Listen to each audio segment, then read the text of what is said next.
আসসালামু আলাইকুম ভিউয়ার্স, আমি কেয়া চৌধুরী। সবাই কেমন আছেন? আশা করি ভালো আছেন। তো আজকে তো শবে বরাতের দিন, একটু পরে শবে বরাত শুরু হয়ে যাবে। তো আমরা সারা বছর এটার ভিতরে পয়সা জমিয়েছি, এটার তো একটু বেশি আছে, এটার তো একটু কম আছে। তো এখন দেখবো যে কত টাকা জমাইছি। শুক্রবারের দিন আপনার ভাইয়া নামাজে গেছে, এমনি করেই খোলা যায়, তাই আমি এমনি করেই খুলে ফেলতেছি। ও এই হলো সিস্টেম। আর এই যে নারিকেলের যে, ওরে বাবা, এটা সিস্টেম কি করা সিস্টেম মানে বুঝতে পারছি। এটা খুলতে হবে কেমনে, স্ক্রুড্রাইভার লাগবে। আপনারা খুতবা শুনতেছেন, খুতবা হইতেছে, মসজিদে ইমাম সাহেব খুতবা পড়তেছে। আপনাদের ভাইয়া আমারে যাওয়ার সময় বলছে যে টাকা বাই করার ব্যবস্থা করে রেখো, কারণ ভাঙতি টাকা, প্রত্যেক বছর ভাঙতি টাকা অনেক ঝামেলা হয়ে যায়। এখান থেকে কত টাকা বের হয় ওটা দেখে তারপরে হচ্ছে বাকি টাকা ভাঙতি করাইতে হবে। কারণ ওই যে আজিমপুরে নামাজ পড়তে যায় যখন, তখন ওখানে যারা থাকে ভিখারি যারা থাকে, ফকির যারা থাকে, ওনাদেরকে দিতে হয়। বাবা ভালো সিস্টেম, মানে ব্যাংক তো, এটা মাটির ব্যাংক হলে তো 100% এটা ভাঙ্গা লাগতো, কিন্তু এখন আর এটা ভাঙ্গা লাগবে না। এই যে খুলে ফেলছি।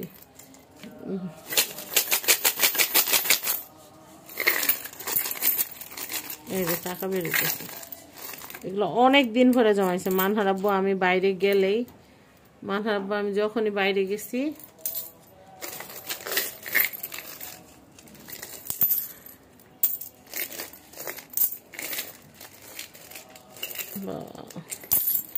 ব্যাংকটা যে ভাঙা লাগতেছে না, এটা ভাবলেই ভালো লাগতেছে।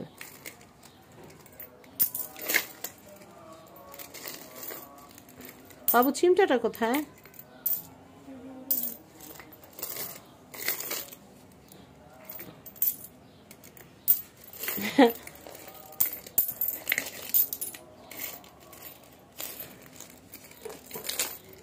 আজব সিস্টেম। কত টাকা হয় গুণ আপনাদেরকে জানাবে। দেখেন,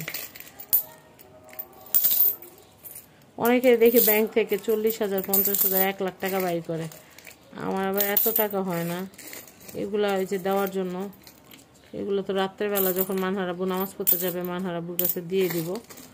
তখন ওই যে রাস্তায় আজিমপুরে যে ভিখারিরা থাকে কবরস্থানের সামনে, ওনাদেরকে দিবে।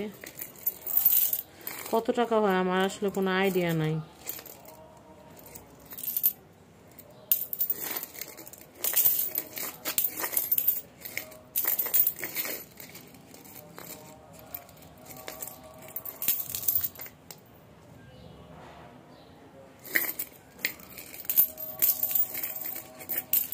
খালি পয়সা আর পয়সা। এগুলো 1-2 দিনের না, এগুলো মানহা ফেলছে, আমি ফেলছি, মানার বাবা ফেলছে। আবার এটাকে ওইভাবে করে রেখে দিব, এরকমই থাকবে। ব্যাংকগুলো 75 টাকা করে কিনছি, অনেক সুন্দর। একবার চাইছিলাম কালার করব, পর আবার চিন্তা করলাম ন্যাচারালি অনেক সুন্দর লাগে। আবার যারা আসে বেড়াইতে সবাই জিজ্ঞাসা করে যেটা কোথা থেকে কিনছেন, এত সুন্দর, এরকম জিনিস তো আগে দেখি নাই। আস্ত নারিকেল, এই সেই। এই যে আমি জানি আপনারা ভিডিওটা অনেকে দেখবেন, অনেকে 40,000, 50,000 টাকা জমা। আমার আবার এত টাকা জমা না, গরিব মানুষ। আমি যে পরিমাণে খরচ করে ফেলি, থাকবে কেমনে? আচ্ছা, ব্যাংকটারে আবার পরে সেট করব। এই যে একটা ব্যাংক থেকে এই টাকা বের হয়েছে, আরেকটা ব্যাংকের পালা।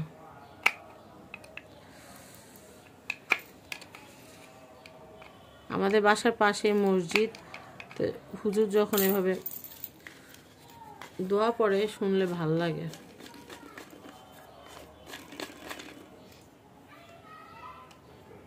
এটা আনছিলাম নোট ফালানোর জন্য। আমার তো, আমি যেই মানে খালি কেনাকাটা করি, আমার পক্ষে তো নোট জমানো সম্ভব না।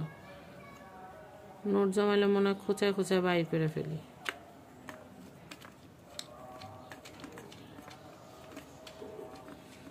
কত টাকা হয়েছে হিসাব করব, মানহারাও লাগবে হিসাব করতে।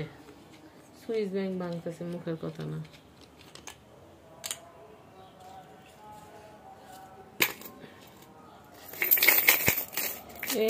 এটা থেকে তো ধুলাবালি সব বাইরে যাচ্ছে টাকা বাদে। হ্যাঁ হ্যাঁ, এটা তো হোল ছোট, টাকা তো টাইনা টাইনা বাইর করতে গেছে এটা থেকে। তো এই যে এখান থেকে কয়েনগুলা বের করতেছি, প্রায় বের করা শেষ। অফ ক্যামেরা অনেকগুলা বের করছি, এটা একটু ভেজাইলা, কারণ এখন এটা আমাদের শুধু কাঠটা আছে, লম্বা কাঠটা। আবার এই ব্যাংকগুলো ব্যবহারের জন্য উপযুক্ত হয়ে গেছে। এখন কি করব জানেন, এখন হচ্ছে এগুলো গোনার পালা, মানে পয়সাগুলো আসো আমরা গুনি।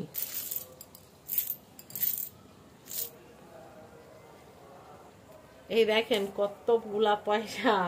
এখন ওইসব 5 টাকার কয়েন, 2 টাকার কয়েনগুলো আলাদা করব। ম্যাক্সিমাম এখানে 5 টাকার কয়েনই ফালানো হয়েছে, দেখতে কি ভালো লাগতেছে। এখন আমরা গুনে তারপরে আপনাদেরকে বলবো যে কত টাকা আছে এখানে। এই যে এখানে হলো 50টা, ঠিক আছে, আরো 50টা গুনে আবার রাখতেছে, এখানে 50টা আছে।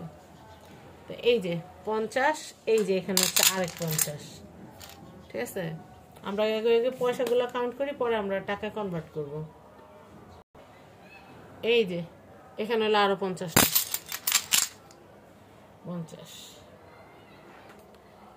এই যে এখানে আছে হচ্ছে 5 টাকার কয়েন আরো 50টা, তার মানে এখানে 200টা। 200টা হচ্ছে 5 টাকার কয়েন। এই যে 28টা হচ্ছে 1 টাকার কয়েন, 28টা হচ্ছে 1 টাকার কয়েন। এখন 2 টাকার গুলা গুনবো। 46টা আসতে হচ্ছে 2 টাকার কয়েন, 46টা 2 টাকার কয়েন। আরো 5 টাকার কয়েন পাইছি 5টা। এখন টোটাল হিসাব করব কত টাকা হয়েছে ব্যাংকে। তো এই যে ব্যাংক ভাঙলাম, 2টা ব্যাংক ভাঙার পরে কত টাকা পেলাম, এখন সেটা আমি আপনাদেরকে হিসাব করে দেখাচ্ছি। এই যে সুন্দর করে একটা হিসাব করে ফেলেছি, কয় টাকার কয়েন কয়টা পেয়েছি। 5 টাকার কয়েন পাইছি হচ্ছে 200টা, হ্যাঁ। 1 টাকার কয়েন পাইছি হচ্ছে 28টা, 2 টাকার কয়েন পাইছি 46টা, আর 5 টাকার কয়েন পরে আবার পাইছি 5টা। তো এই যে টোটাল আমার এখানে হচ্ছে 1130 টাকা, 1130 টাকা পাইছি টোটাল। অনেক অনেক, এটা অনেক। তো অনেকে দেখি ব্যাংক ভাঙলে 40,000, 50,000, 1 লাখ টাকা জমে। তো আমি সর্ববরাত উপলক্ষেই ব্যাংকে এই টাকাটা জমাইছিলাম, কারণ মানহার বাবা প্রত্যেক বছর 2-3 হাজার টাকা দেখা যায় যে ভাঙাইতে অনেক ঝামেলা হয়ে যায়।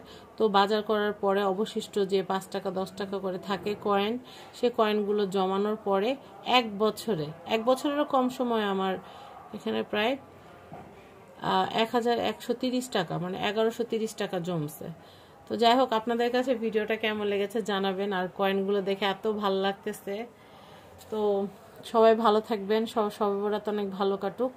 আর এই দিনে দানের ফজিলত অনেক বেশি, দান করে যদিও বলতে হয় না, তারপরে সামর্থ্য অনুযায়ী সবারই উচিত দান করা। আর শুধু এই টাকাগুলাই না, আরও কিছু টাকা হয়তো 1000-2000 টাকা হয়তো ভাঙতি করতে হবে, কারণ এখানে যে টাকা আছে এই টাকা দিয়ে তো আর হবে না।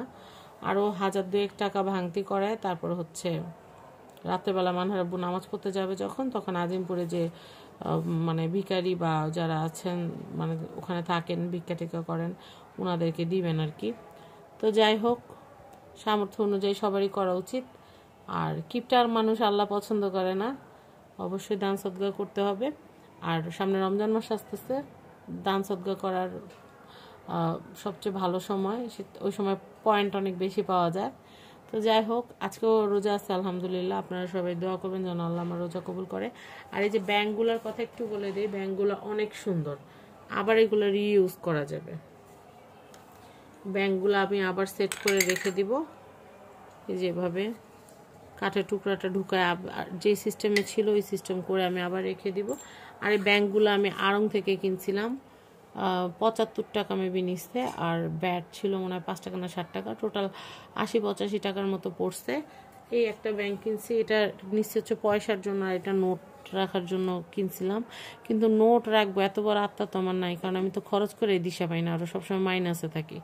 তো যাই হোক, আমার হাতে টাকা আসলে আমি চেষ্টা করি আমার ঘরের সংসারে জিনিসপত্র যা যা লাগে কিনে ফেলার জন্য। তো যাই হোক, সবাই ভালো থাকবেন। আমার এই ব্যাংকের ভিডিওটা কেমন লেগেছে অবশ্যই জানাবেন। আজকের মতো বিদায় নিচ্ছি, আল্লাহ হাফেজ, আসসালামু আলাইকুম।